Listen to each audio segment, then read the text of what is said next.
The year is 1934. The setting is Scotland.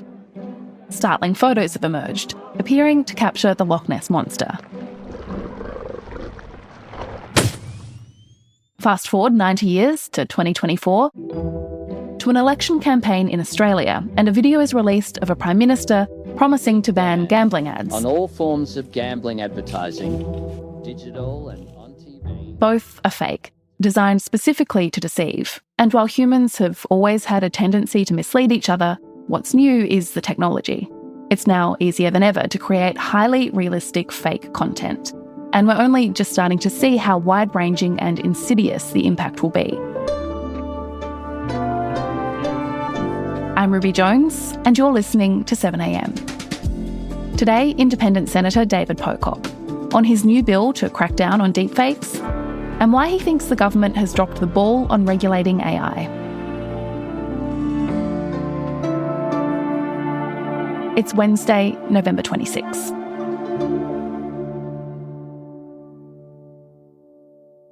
Senator Pocock, thank you so much for joining me. Hey, Ruby, great to be with you. So you've been in the public eye for a very long time now, and I wonder, have you been aware of people making deepfakes about you? Not a deepfake. Back when I was playing professional rugby, there were a couple of scams where someone was just using a photo of me to flog off like protein powders or something, and it was harder than it should have been to try and get them taken down. I think they were on Facebook or some social media site. But that's just a photo. Now we're firmly in the era of AI and deepfakes, and that's just a whole nother level. Yeah, I want to get into all of that, but I wonder when that was happening. It must have felt strange to see your image used in that way. And did you kind of have much recourse to stop it? I think my manager ended up helping contact the social media company and get it taken down. But that was kind of just it. It was very, very hard to do anything else, and it didn't feel great having some company selling questionable products using your name. And I think we're seeing this across the board. We know that scams are on the rise. People are getting far more sophisticated, and I really think that we need to be legislating against this sort of misuse of technology. Yeah. So as you say, as AI has come into view, the scope of this has just exploded. And this week you introduced a bill into the Senate to crack down on deepfakes. So tell me what's in the bill. Well, my bill basically says that you own your face and you own your voice. Australians should own their likeness. That is part of them. And you shouldn't be able to deepfake someone's face or voice, create a video or an audio recording without their consent. And so it establishes a complaints process for the non-consensual creation and then sharing of deepfake material. And it strengthens the E-Safety Commissioner's powers to respond to AI-generated harm, to issue removal notices, formal warnings to social media companies, and then actually sets up an avenue for civil redress through the courts if individuals are wrongfully depicted or exploited. I guess that's probably going to be more used when there is some sort of commercial gain, and I think we really need that avenue. What about if someone unwittingly shared fake imagery? Very little you can do there, and that is very clear in the bill. You have to knowingly be sharing what is clearly a non-consensual deepfake. It's very much focused at the creation of them, and so being able to draw a bit of a line in the sand and say, like, this is not okay. We're entering this very different world where you can now put a few prompts and a few images, potentially some clips of someone speaking or video, and generate their likeness and make them say anything. We've seen this happen already in scams with, I think some of the examples have been, Koshi and Dick Smith selling, scam investment schemes. So this is happening, and this is really trying to get the Parliament to think more about this and actually put in our law that this is not okay, and there's actually ways that Australians can combat it. And so tell me a bit more about, I guess, the problem that you're trying to fix here, because this idea that, we should own our own face, it seems obvious, it seems like common sense, but what is the current reality? What recourse do people have at the moment if a fake image or a fake video of them is shared without their knowledge or consent? Very little. contact the Facebook complaints team. Good luck. Contact Instagram. Like there is no sort of designated complaints pathway, and a big part of this bill is actually to give the e-safety commissioner those powers, so you can get in touch and say, hey, this is a deepfake of me. I didn't consent to this. This. I don't want this up there, and they can then issue a directive to the social media company to take it down. And then, as I said, you then have some sort of recourse through the courts if it has genuinely caused you damage. So, I think this is really about our laws evolving with technology and putting some safeguards in place, engaging in the debate around AI.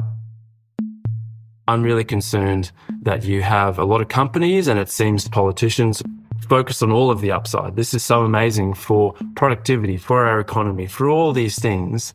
And yet we're not actually looking at, well, there are probably some real downsides to this. One is potentially this sort of identity theft, essentially, replicating someone without their consent. And so I do think this task is urgent, and really have been saying to the government for years now, you've got to get cracking on this because AI is moving fast and you're certainly not. Coming up, how AI can disrupt elections and how political parties exempt themselves from the rules that everyone else has to follow.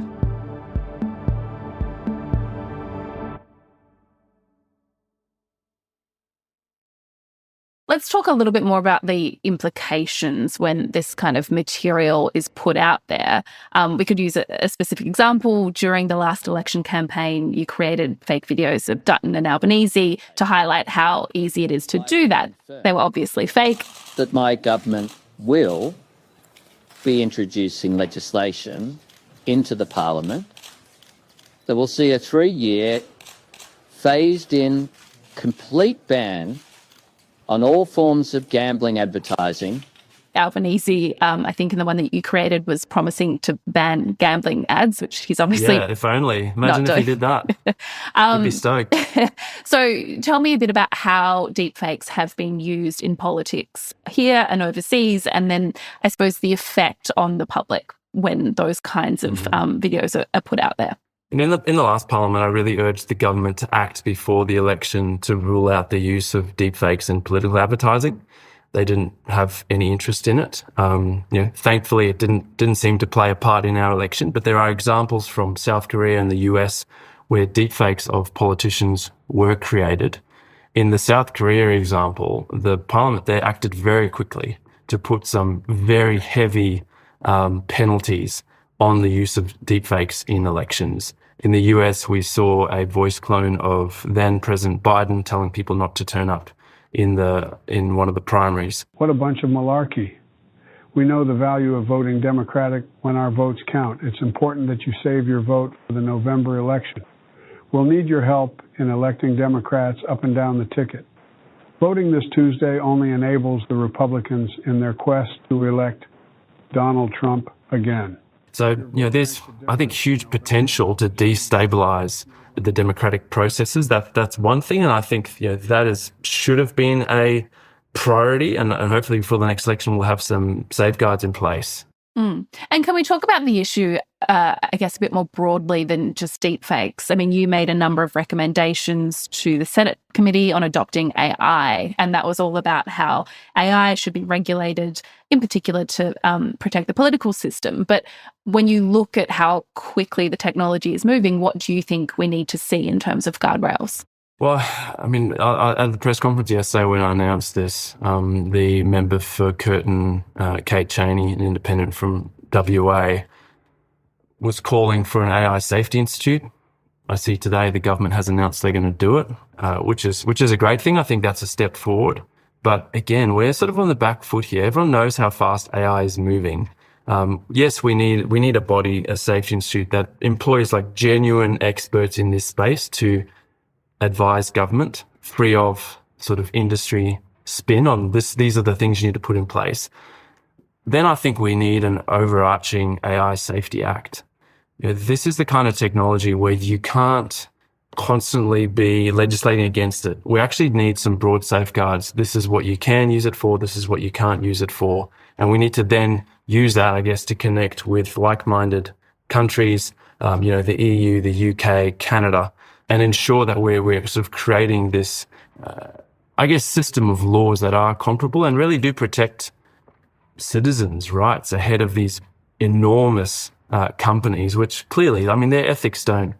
The only thing they seem to care about is, winning the AI race and making a lot of money. So I think that's one thing. I think we're also really not talking about potential impacts on labour markets, on people's jobs, whether that's white collar jobs, and I think particularly sort of entry level jobs. Like who is going to be able to get those entry level jobs if there are, AI agents able to do this sort of work? And then you look at companies like Amazon, and they are, full steam ahead on trying to automate so much of their supply chain and even sort of delivery. So I think these are very real risks that for a long time we've thought, well, that's just a long way over the horizon, let's not worry about it. But I really think that as Parliament, that's our job. We should be looking ahead and saying, these things could be coming. Let's have a very serious conversation about them and then put some safeguards in place. And sadly, I think that's really been missing. And what about on the idea of how political parties collect and use data? Do you have concerns about how that data is retained and whether or not it is used to train AI? I do. This is something independents have been banging on about when it comes to data harvesting. The major parties send out these forms saying, hey, do you want to do your postal vote? It kind of looks like an AEC official form. You send them all this data and then they, put it into their system. The major parties have exempted themselves from the Privacy Act, from the Spam Act. I just don't think that cuts it. And so I think, we should be asking the major parties what their policies are around AI. What are they actually feeding into AI platforms? We don't really know, but again, these are conversations we should be having. And the government does currently have a review into AI underway. It's set to wrap by the end of the year. What would you like to see come out of it? Well, they did a lot of reviewing in the last term of Parliament, so I'd be interested what came of those reviews. I would hope that there would be a broad AI sort of safety act that would actually look at all these things in a really holistic way and put some safeguards in place. I have been worried about the influence of industry. It seems like there's been a big shift in the government's sort of talking points since the election. But, we'll give them the benefit of the doubt until this review comes out and see what it says. When you say industry, you mean what, tech industry talking points? Yeah, big tech, OpenAI, all the players who seem to have a endless supply of money and are genuinely in a race to dominate this space. Well, David, thank you so much for your time. Thanks, Ruby. By the way, what is the latest on the Parliamentary Sports Club? Are you back playing? I'm not actually. Publicly they said I was invited back, but I haven't heard a word from them. So I've just been doing my own thing in the mornings, running with the dog. Watched leading flycatcher chasing a little sparrowhawk this morning, which was pretty fun.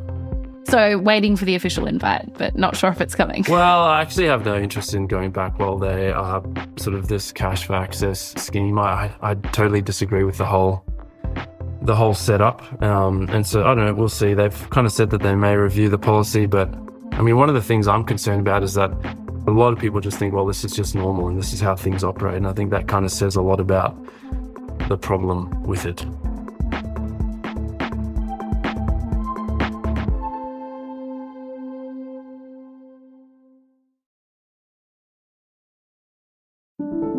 Also in the news, Labor has told government departments and agencies to find savings up to 5% of their budgets as it tries to rein in the deficit. Finance Minister Katie Gallagher has denied the call amounts to cuts, but unions and independents are warning it could mean job losses in the public service and hit agencies such as the CSIRO and the AFP. It comes after Labor campaigned against Peter Dutton's pledge at the last election to cut the 41,000 public service jobs created in Labor's last term. And One Nation leader Pauline Hanson has been suspended from the Senate for 7 sitting days after wearing a burqa in the Senate chamber. Senator Hanson wore the garment as a stunt to call for a nationwide ban on burqas and head coverings, refusing to leave the Senate floor after she was sanctioned. After her suspension was ordered, Senator Hanson told the chamber, "The people will judge me at the next election." I'm Ruby Jones. This is 7am. Thanks for listening.